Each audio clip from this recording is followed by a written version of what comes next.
한국에 대한 자격지심 때문에 큰 잘못을 저지르고 말았어요. 프랑스 국민의 한 사람으로서 제가 사과드립니다. 대한민국 분들께 정말 죄송합니다. 전 세계인의 축제, 파리올림픽이 개막한 뒤에 여기저기에서 사건 사고가 끊이지 않고 있는데요. 조용히 올림픽을 지켜보려고 했던 프랑스 방송국 기자가 솔직한 심경을 털어놓았습니다. 한국 선수단을 북한으로 호명하고 금메달을 딴 선수의 이름을 틀려서 논란이 되기도 한 파리올림픽인데요. 게다가 유일하게 한국 선수단 사진만 초점이 안 맞는 사진을 게시하기도 했죠. 한국을 대놓고 차별하는 듯한 믿을 수 없는 일들이 벌어지고 있습니다. 그런데 이 모든 일이 단순한 실수가 아닌 프랑스의 의도된 행동이라는 이야기가 들려오는데요. 대체 프랑스가 한국을 왜 이렇게 푸대접하는 건지 그 속사정을 지금부터 들어보겠습니다. 안녕하세요. 저는 프랑스 방송국에서 기자로 일하는 셀린이라고 합니다. 저는 몇 년째 한국의 소식을 전하는 전담 기자로 근무하고 있어요. 제 전공은 신문방송학인데 2012년에 강남 스타일이 전 세계를 강타하면서 한국의 매력에 푹 빠졌거든요. 한국어를 부전공하게 되면서 한국 외국어 대학교에 교환학생을 다녀오기도 할 정도로 한국에 푹 빠져버렸죠. 저는 한번 몰입하면 누구도 못 말리는 집요한 성격을 가졌거든요. 덕분에 프랑스 친구들은 저를 한국 전문가로 보는 듯 했습니다. 한국에서 흔히 쓰는 표현으로 한국통이라고 하죠. 프랑스 친구들에게는 제가 한국통으로 통했어요. 그렇게 저는 방송국에 입사하자마자 자연스럽게 한국 관련 전담 기자로 활동하게 되었습니다. 지금이야 프랑스 길거리에서 한국 간판을 쉽게 볼 수 있고 한국 음악도 쉽게 들을 수 있지만 제가 입사할 때까지만 해도 한국어를 잘 모르는 사람들이 대부분이었거든요. 요즘은 한국의 인기가 치솟다 보니까 덩달아 저까지 몸값이 좀 높아진 게 피부로 느껴져요. 제 이야기가 너무 길었네요. 거두절미하고 결론부터 말하면 프랑스가 요즘 한국에 단단히 뿌리 난 게 느껴집니다. 그 이유가 뭐냐고요? 예전에는 라이벌로 여기지도 않았던 동양의 작은 나라가 이제는 모든 분야에서 프랑스보다 앞서려는 듯 치고 나가는 게 느껴지는데 순순히 응원할 수만은 없잖아요. 되도록 티를 안 내려고 하는데 은은하게 배어나오는 거죠. 특히 한국 선수단 입장 때 한국을 북한으로 호명한 건 말도 안 되는 일이에요. 요즘 대한민국과 북한을 구분 못하는 나라도 있나요? 프랑스인이 보기에도 말도 안 되는 거죠. 게다가 이건 동네 친선 경기도 아니고 IOC에서 주최하는 전 세계 최대의 축제예요. 방송이나 행사계에 종사하는 분들은 아시겠지만 이런 경우에는 행사 장면이 실제로 송출되기까지 수많은 리허설과 크로스체크를 거칩니다. 게다가 스포츠 행사를 생중계할 정도의 스태프들은 각 분야의 전문가나 다름없어요. 어떻게 그 실수라는 게 대한민국에만 반복되는지 저는 이해가 잘 안 되거든요. 근데 프랑스 내부적으로 문화 강국의 자리를 위협하는 한국에 대한 경계가 높아진다는 느낌은 받고 있었어요. 이건 최근 1, 2년 사이에 벌어진 것은 아니고 10년에서 20년 전부터 천천히 시작된 현상이었던 것 같아요. 더 컨버세이션 프랑스판 보도에 따르면 한국의 문화적 위상이 미국과 견줄 수준만큼 높아졌다고 하면서 프랑스가 지금까지 유지했던 문화 강국의 명성을 내어줄지도 모른다고 분석했는데요. 그렇게 노골적인 기사가 나와서 기자들끼리도 조금 놀라긴 했어요. 프랑스에서는 문화 강국, 소프트 파워 이런 단어들에 엄청난 자부심이 있거든요. 특히 파리에 사는 친구들은 더해요. 파리에 산다는 이유만으로 엘리강스 파리지앵 소리를 듣다 보니 스스로 문화적으로 우수한 명품 도시에 산다는 자부심 같은 게 있습니다. 그 묘하게 풍기는 우월감을 파리지앵 친구를 둔 분들은 모두 공감하실 거예요. 하지만 그 기사가 기자 정신에 입각해서 쓴 냉정한 비판이었다는 걸 부정할 수는 없었습니다. 특히 팬데믹 이후에 프랑스가 이렇다 할 문화적 성과 없이 주춤했던 사이에 한국은 오징어 게임과 BTS 등 엔터테인먼트 사업뿐만 아니라 음식 산업까지 세계 시장 진출에 성공했죠. 프랑스인들은 아주 오래전부터 문화 강국으로서의 자부심이 대단했는데 한국의 음악, 영상, 식문화가 잠깐의 유행에서 멈추지 않고 꾸준히 돌풍처럼 성장했다는 게 위협적으로 느껴진다는 평이 많았어요. 그만큼 프랑스 문화업계는 한국 대중문화의 폭발적인 성장을 아주 면밀히 관찰하며 지켜보고 있었죠. 좀 유치하긴 하지만 이런 평가가 지속될수록 프랑스는 어쩌면 문화 강대국의 자리를 위협당한다고 느꼈는지도 모르겠어요. 프랑스로서는 급성장하는 새로운 문화 강대국을 주목할 수밖에 없었을 거예요. 사실 전 세계인들이 소비할 수 있는 문화 시장의 규모는 어느 정도 한계가 있고 한류가 성장하는 만큼 누군가는 수익이 줄어들 수밖에 없을 테니까요. 사실 프랑스가 대한민국을 견제하게 된 건 단순히 문화산업 때문만은 아니었습니다. 실질적으로 경제적인 타격을 입은 사건이 있었어요. 그건 바로 2024년 7월 17일 체코 원자력 발전소 건설 사업의 우선 협상 대상자로 프랑스를 밀어내고 한국이 선정된 것이죠. 이때 프랑스 정부의 충격은 극에 달했는데요. 총 사업비가 24조 원에 달하는 체코의 신규 원자력 발전소 건설 사업에 한국 수력 원자력이 선정되자 한동안 프랑스 사회는 충격을 받기도 했어요. 사실 그동안 프랑스는 이 수주를 따내기 위해서 오랫동안 노력했거든요. 프랑스의 관계자들이 몇 번이나 체코를 방문하면서 심혈을 기울인 사업이었는데 라이벌로 생각하지도 않았던 동양의 작은 나라에 밥그릇을 뺏긴 셈이었죠. 최근 20년 동안 이런 경험들이 누적되면서 표면적으로 드러나지는 않았지만 한국을 많이 경계하게 된 것 같아요. 사실은 여기저기서 자꾸 눈에 띄어서 신경 쓰이는데 입 밖으로 꺼내기에는 속이 좁아 보여서 티내지 못하는 그런 존재 말이에요. 그러다가 이익이 큰 국책 사업마저 한국에서 가져가 버리니 더 마음에 안 들었을 거고요. 저는 프랑스 사람 중 한 명으로서 한국 분들께 솔직한 심정을 이야기하고 진심으로 사과하는 게 맞다고 생각해요. 정정당당하게 페어플레이로 승부를 봐야 하는 스포츠 축제의 중심에서 이런 총극을 벌였다는 사실에 프랑스 취재진들 모두 창피해서 얼굴을 들 수가 없었거든요. 심지어 성화봉송 주자로 BTS의 진을 앞세워서 전 세계 팬들의 이목을 집중시켜놓고 한국의 범한 외교적 결례에는 제대로 된 사과조차 하지 않았더라고요. IOC 위원회는 한국어 개정에만 사과 문구를 올렸던데 진심으로 사과하고 싶다면 올림픽 글로벌 개정에 올리는 게 맞다고 봐요. 이렇게 어물쩍 넘어갈 일이 아니잖아요. 사실 파리올림픽에서 한국 홀대는 대회 준비 과정부터 짐작하긴 했었어요. 작년 8월에 파리올림픽 공식 홈페이지에 홍보 이미지가 공개되었는데 일장기가 40여 개, 중국 국기가 대여섯 개 등장했지만 태극기는 단 한 장도 없었거든요. 일명 한국통인 저는 의아했죠. 한국을 모르는 나라가 없어진 지금 어째서 태극기가 한 장도 없는 걸까 싶었어요. 과연 파리올림픽 조직위원회는 이 모든 사건을 실수라고 말할 수 있을까요? 최근 국가별 올림픽 시청률 조사 결과를 보면 한국 올림픽 경기 시청률이 20년 전과 비교했을 때 확연히 낮다고 해요. 과거 한국 사람들은 올림픽 스케줄을 다 꿰고 있었는데 요즘에는 생중계 시청 대신 요약된 편집본으로 보는 비중이 늘어난 거죠. 올림픽 생중계 시청률이 낮아지는 현상은 선진국일수록 두드러지고요. 이건 저 혼자만의 추측이 아니라 방송계에서는 공공연하게 인정하는 사실이에요. 선진국은 스포츠가 아니어도 관심사가 다양하잖아요. 옛날에는 대한민국도 올림픽 메달 순위 말고는 내세울 만한 게 크게 없었던 시절이 있었던 겁니다. 한국이라는 나라를 세계에 알릴 기회가 없었던 거죠.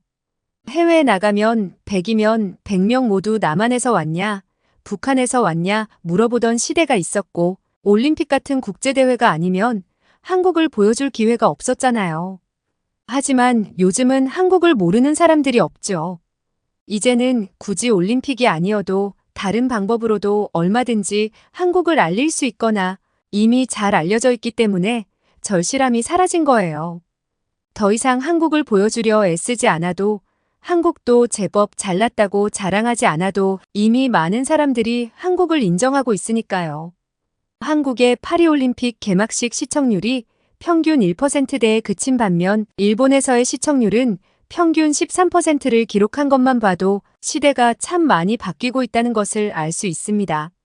한때는 일본이 아시아에서 가장 발전된 나라라고 평가받는 시대도 있었는데 말이에요.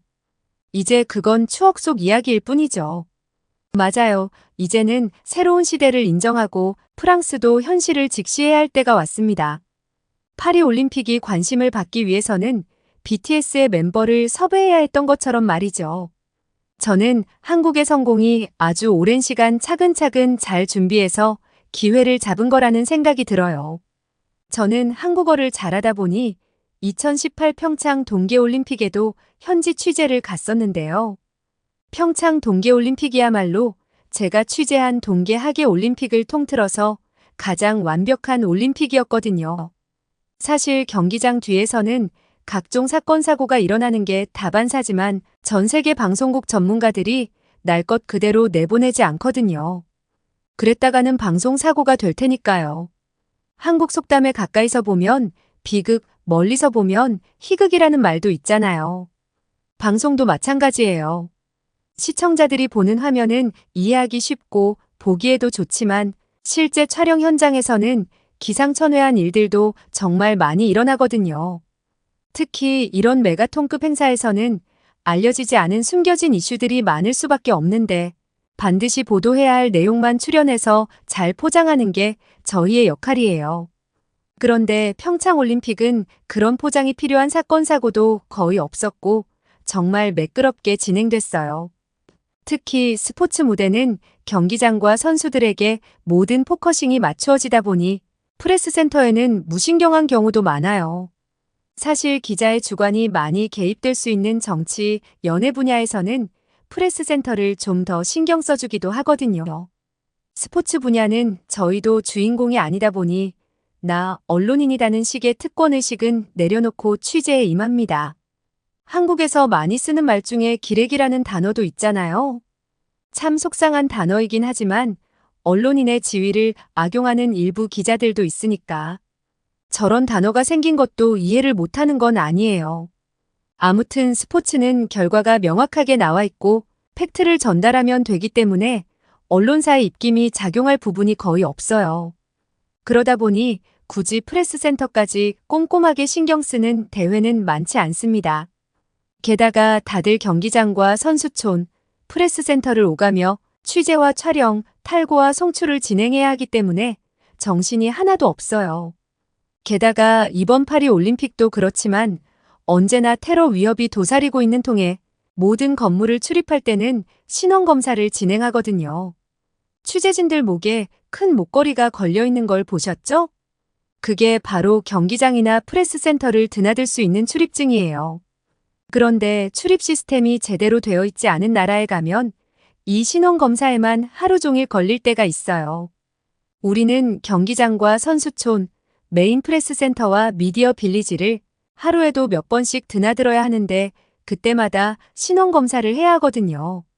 신원 체크를 하는 시스템이 아날로그적일수록 2중 3중으로 사람이 검사를 해야 하다 보니 시간이 지체돼서 중간중간 일정이 꼬일 수가 있어요. 왜 이렇게 오래 걸리냐는 항의에는 안전을 위해서는 어쩔 수 없으니 기다리라는 앵무새 같은 대답만 할 뿐이었죠. 그런데 평창올림픽은 달랐어요. 모든 신원검사가 절차가 간편하고 정확했죠. 제가 교환학생을 할 때도 한국은 빨리빨리의 민족이었는데 여전히 한국은 모든 게 빨랐어요. 기자회견 일정과 변동사항도 아주 빠르게 공지를 해주었습니다. 간혹 주최 측과 메인 프레스 센터 간의 소통이 잘 안 돼서 촬영 일정을 놓치거나 꼬이는 경우도 있는데 평창 올림픽은 변경되는 일정 하나하나까지 아주 꼼꼼하게 공지를 해주었거든요. 경기장과 시설뿐만 아니라 대회 운영까지 모두 완벽한 프로 같았어요. 대회 초반 프레스센터 안내문과 소개 자료는 8개 국어로 번역까지 되어 있었거든요.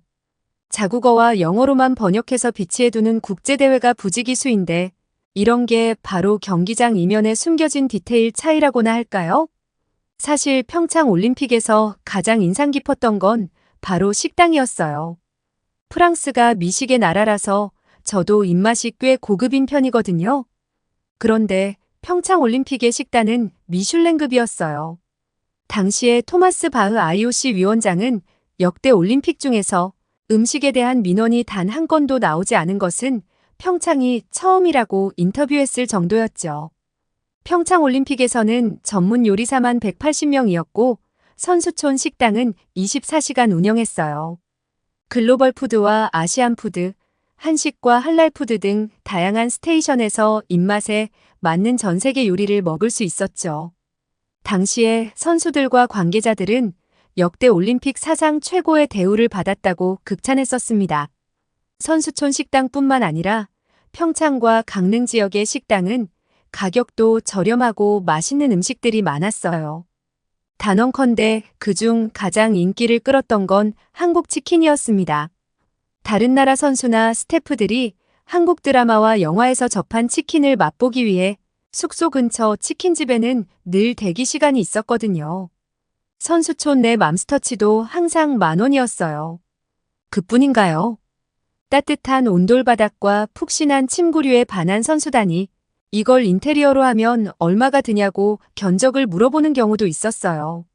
선수들과 중계진 모두의 만족도가 역대 최고였죠. 그런 평창올림픽을 생생하게 경험했던 제가 파리올림픽을 비교하려니 참 답답합니다. 팔은 안으로 굽는다고. 저라고 왜 파리올림픽의 성공을 바라지 않겠어요. 하지만 지금 프랑스 운영위원회의 행동을 보니 아직 정신을 못 차린 것 같아서 정말 답답할 뿐이에요. 더 큰 문제는 아직 진짜 폭탄이 남아있다는 점이에요. 저를 비롯한 프랑스인들이 몇 년 동안 걱정한 생강의 수질 때문인데요. 모두 아시다시피 철인 3종 경기와 오픈워터 스위밍 경기를 치러야 하는 생강의 수질은 변기보다 더러워요. 대장균과 장구균의 수치가 세계수영연맹의 수질 기준에 한참 못 미쳐서 지금 수영을 했다가는 피부병과 위장병에 걸릴 수 있는 수치거든요. 게다가 얼마 전 내린 폭우로 수질이 더 나빠져서 개막식 이후에 예정되었던 연습 경기와 훈련을 하지 못하고 있어요. 파리가 올림픽 개최지로 선정되면서부터 생강 정화 사업에만 들인 돈이 어마어마해요. 무려 2조 3천억 원이나 썼거든요. 이런 문제 때문에 프랑스 내부에서도 이 올림픽을 개최하는 게 맞는지 의견이 분분했어요. 그치만 다들 이왕 유치한 국제경기이니 잘 치렀으면 하는 기대감을 가지고 있었죠. 그런데 2조 원을 써도 수영에 적합한 수질 기준에 미치지 못한다는 사실을 접한 저게 다 국민의 피 같은 세금이잖아요. 세계 최고의 선수들을 모아놓고 이게 무슨 민폐인지 모르겠어요. 말로는 친환경 올림픽이라고 광고하면서 선수들에게 골판지 침대를 보급하더니 그건 그냥 돈을 아끼기 위한 구실에 불과했다는 생각이 들어요. 게다가 선수단이 이동하는 셔틀버스는 에어컨도 틀지 못하게 하고 창문도 모두 막아버려서 열사병으로 실신한 선수까지 나왔습니다. 제가 그 소식을 들었을 때는 프레스센터에서 원고를 작성하고 있을 때였는데요. 파리의 총극이 믿어지지 않을 만큼 창피했어요. 어려움을 겪고 있는 선수들을 이렇게밖에 대접하지 못해서 프랑스인으로서 진심으로 죄송해요. 아직 파리올림픽이 열흘 정도 남았는데요. 파리올림픽 조직위원회가 얼마나 개선할 수 있을까요? 프랑스의 국민으로서 스포츠를 사랑하는 방송인으로서 하루빨리 상황이 나아지기를 바라봅니다. 한국을 애정하는 한국통으로서 한국 선수단의 활약도 지켜볼 거예요. 한국 사람들의 열정과 정신력, 포기하지 않는 끈기를 잘 알고 있으니까요. 한국 선수단 분들 모두 열심히 준비한 만큼 좋은 결과를 가지고 한국으로 돌아가기를 응원합니다. 더불어 프랑스가 이번 경험을 통해서 많은 교훈을 얻고 성장하는 계기가 된다면 더 바랄 게 없을 것 같아요. 이제 실수라는 이름의 외교적인 결례가 멈추기를 바랍니다. 저는 앞으로 한국 선수단이 보여주는 스포츠맨십을 잘 담아서 멋지게 보도할게요. 아름다웠던 한국의 풍경과 따뜻했던 사람들, 야무지던 올림픽 진행 능력까지 평창 올림픽을 찾았던 외국인으로서 제가 감탄했던 한국의 장점들을 이번 프랑스 파리 올림픽에 방문한 많은 손님들이 느끼고 가셔야 할 텐데 말이에요. 저의 허심탄회한 이야기를 들어주신 모든 분들께 정말 감사합니다. 오늘은 한국을 사랑하는 프랑스 기자의 솔직한 이야기를 전해드렸는데요. 쉽지 않은 결심이셨을 텐데 이렇게 용기 내어 사연을 보내주셔서 정말 감사합니다. 비판적인 기자의 눈으로 바라본 파리올림픽의 실태 어떠셨나요? 파리올림픽이 더 개선되기를 바라는 마음이 담긴 솔직한 비판, 한국에 대한 애정과 사랑이 느껴지는 사연이었습니다. 오늘의 사연이 좋으셨다면 구독과 좋아요 부탁드립니다. 여러분의 구독과 좋아요는 더 좋은 영상을 제작하는데 큰 힘이 됩니다. 지금까지 감동특공대 윤하경이었습니다. 감사합니다.